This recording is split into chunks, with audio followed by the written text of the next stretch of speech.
Good morning everyone. So students, welcome back in your science class, and as you know that in our previous video we have started chapter 6, that is tissues, and we have studied about the plant tissue. And in plant tissue we have studied about the classification of plant tissue. Now we know that plant tissue are classified into meristematic tissue and permanent tissue. And students, in permanent tissue, in a previous session we have studied about the simple permanent tissue. Now we know that simple permanent tissues are classified into parenchyma, collenchyma, sclerenchyma, and we have studied about their structure and functions. So today we will continue with the another category of permanent tissue, that is complex permanent tissue, or we can say compound permanent tissue.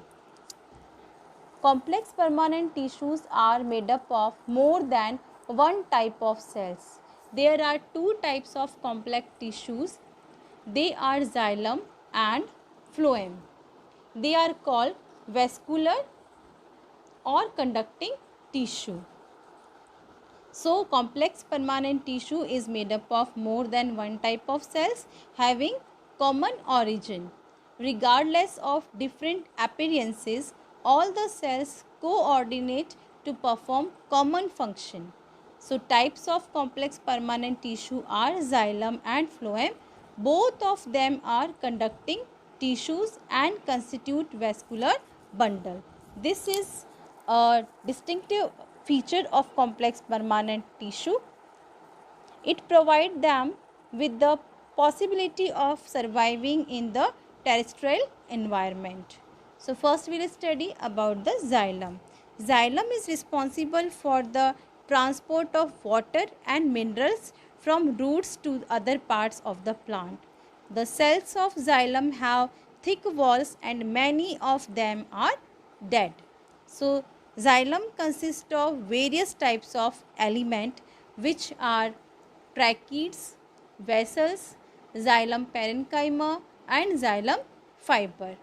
The tracheids and vessels help to transport water and minerals from roots to all part of the plant.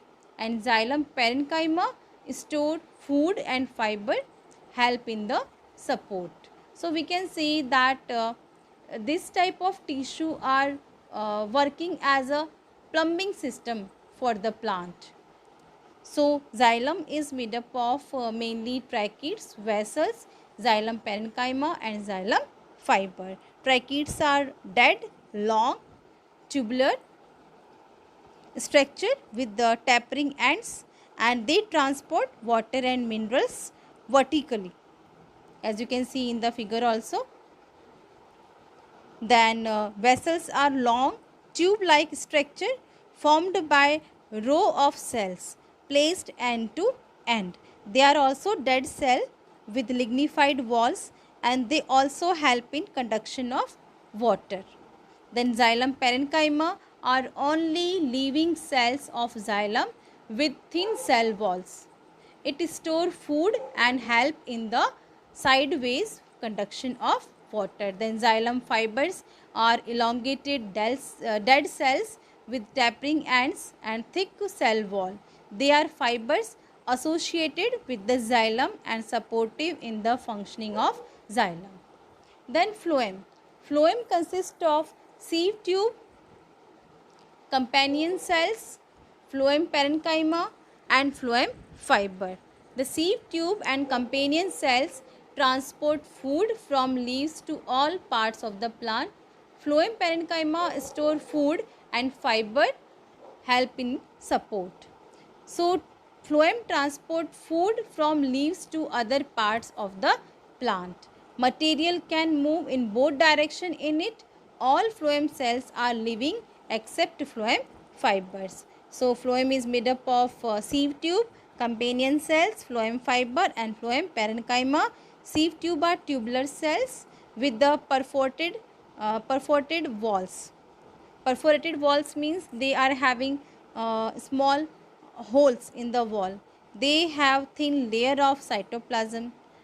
Then companion cells are small elongated cells having thin walls which are not perforated and have active cytoplasm. They have sieve tube in translocation of food. Then phloem fiber are thick-walled sclerenchyma cell which provide mechanical strength to the tissue.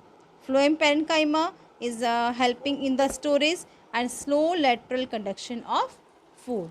So this is all about the vascular bundle, and we can say conducting tissue, that is xylem and phloem. Now students will study about the animal tissue. Animal tissue are of four main types. They are epithelial tissue, muscular tissue, connective tissue and nervous tissue.